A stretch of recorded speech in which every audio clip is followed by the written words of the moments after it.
বন্ধুরা, সম্পূর্ণ পর্ব দেখতে চ্যানেলটি সাবস্ক্রাইব করুন। সুদেব আর লাজুর ফুলশয্যা আটকাতে মুড়িয়া হয়ে অদ্ভুত কাণ্ড করল অনুভব। সম্পূর্ণ জানতে ভিডিওটিতে একটি লাইক করে দেখতে থাকো। গল্পের শুরুতেই দেখা যায় লাজুর সাথে কিছুতেই সুদেবকে মেনে নিতে পারছে না অনুভব। এরপরে অনুভব সবার সামনেই বলে লাজুকে কলকাতায় নিয়ে যাওয়ার কথাটা, যাতে লাজু কলকাতায় গেলে অনুভব খুশি হয়। এরপর বলে পরীক্ষার রেজাল্ট তো আর কয়েকদিনের মধ্যেই বেরোবে, যতদিন না বেরোচ্ছে ততদিন লাজু কলকাতায় গেলেই তো ভালো হবে।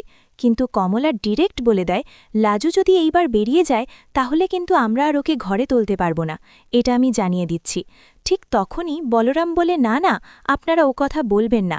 আরে আমার ভাই না ছোটবেলা থেকেই পড়াশোনায় খুব ভালো, আর ভালো স্টুডেন্ট দেখলে ও এরকম করতে শুরু করে দেয়। ধাম্মি তখন বলে একদমই তাই।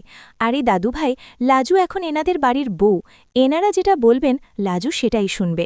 আর সবথেকে বড় কথা, লাজু সুদেবের কথাই শুনবে। সুদেব তখন চুপ করে থাকলেও অনুভব বলে সুদেব, ওর পড়াশোনার কথা ভেবেছ? ও কোথায় টিউশনে করবে? ও কোন কলেজে ভর্তি হবে? কিন্তু সুদেব একটা কথাই বারবার বলে এখনও পর্যন্ত ভাবিনি, আরও বেরুক রেজাল্টটা, তারপর না হয় ভাবব। কিন্তু লাজু বলে লাজু এটা বলেই দেয় যে আমি কোথাও যাব না, আমি এখানেই থাকব, আমি এখানে থেকেই বাকি পড়াশুনোটুকু করব। কেন আমি অন্য কারুর বাড়িতে আশ্রিতা হয়ে পড়ে থাকব? আর এটাই তো আমার নিজের বাড়ি। অবশেষে নিজের বাড়ি যখন একবার ফিরে পেয়েছি তখন আর কোথাও যাওয়ার প্রশ্নই আসে না। কমলা শুনে খুব খুশি হয়। এরপরেই অনুভব বলে ব্যাস, তাহলে তো হয়েই গেল, আর তো কিছু বলার অপেক্ষাই থাকে না। বনলতা বলে যাক লাজু, তুই এখন ভালো করে পড়াশুনো কর, দিব্যি সংসার কর, এটাই আমরা চেয়েছিলাম। কি বলো ঠাম্মি? ঠাম্মি তখন বলে একদমই তাই। লাজু যদি ভালো থাকে তাহলে আমরা সবাই ভালো থাকব, আর লাজুকে তো আমি আমার নাতনির মতোই ভালোবেসেছি।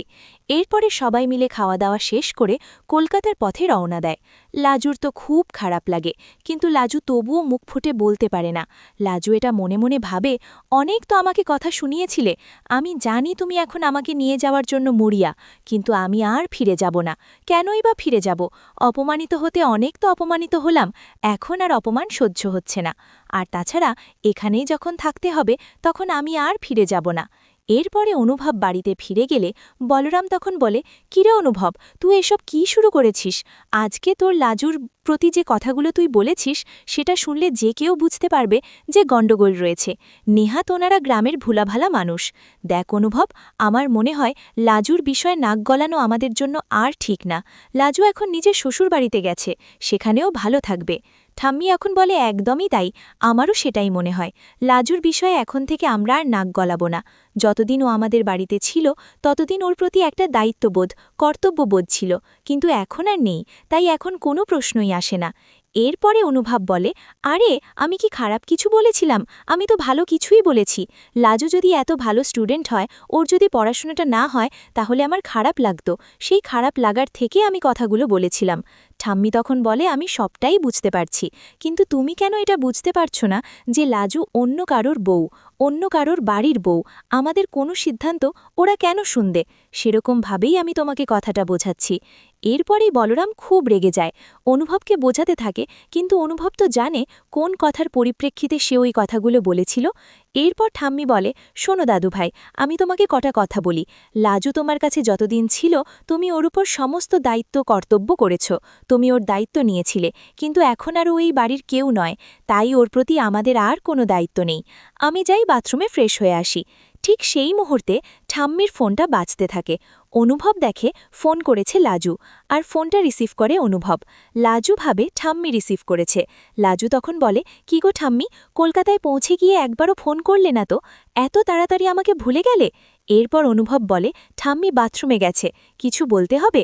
লাজু বলে আজকে আমাদের ফুলশয্যা, এতদিন হয়নি তো, আজকে আমি আমার স্বামীর সাথে এক ঘরে থাকব।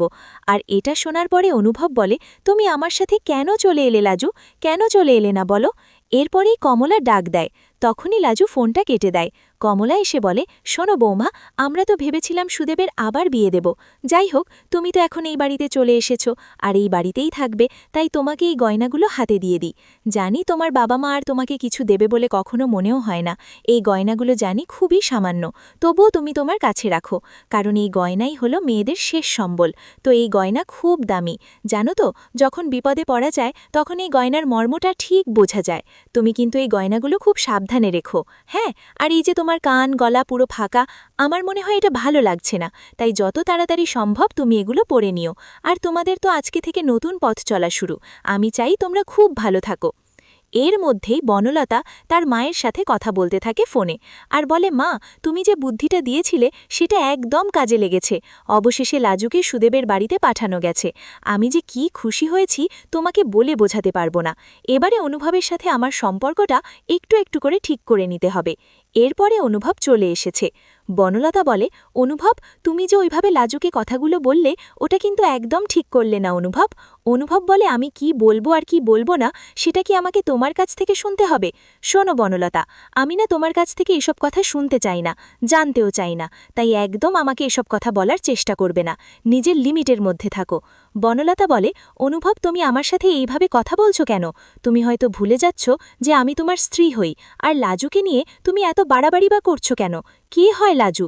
তোমাদের ব্লাড রিলেশনশিপ আছে বলে তো মনে হয় না, তাহলে লাজু কে? এরপর অনুভব, লাজু কে সেটা আমি তোমাকে বলতে একদম রাজি নই, আর সবথেকে বড় কথা, তুমি আমার কাছে কৈফত চাইবে না। এই বলেই চলে যায়।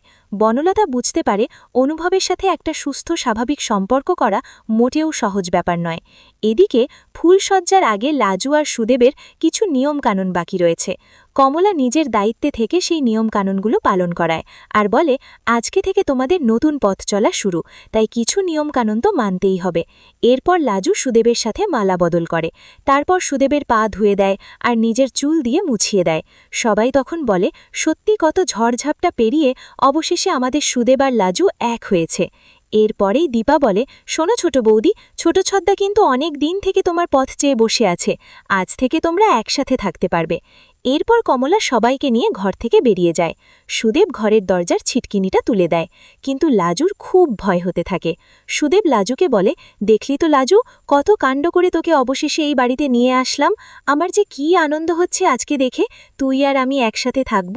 তোকে কি সুন্দর লাগছে রে লাজু, তোর দিক থেকে চোখ সরানো যাচ্ছে না। কিন্তু লাজুর মনের মধ্যে রয়েছে শুধুমাত্র অনুভব। এদিকে অনুভব ছটফট করতে থাকে ব্যালকনিতে দাঁড়িয়ে। লাজুর ফুলসজ্জার কথাটা কিছুতেই মেনে নিতে পারছে না, আর বারবার একটা কথাই বলতে থাকে, তুমি আমাকে কেন বললে ফুলসজ্জার কথাটা? আমি তো তোমার কাছ থেকে জানতে চাইনি, তাহলে এই সমস্ত কথাগুলো কেন বললে? এরপর যখনই সুদেব লাজুকে স্পর্শ করতে যাবে তখনই কিন্তু লাজু সরে যায়, আর সুদেব তখন বলে, কিরে লাজু, তুই এরকম পালিয়ে পালিয়ে যাচ্ছিস কেন? আর এদিকে সুদেব আর লাজুর ফুলসজ্জা আটকাতে মরিয়া চেষ্টা করতে থাকে অনুভব।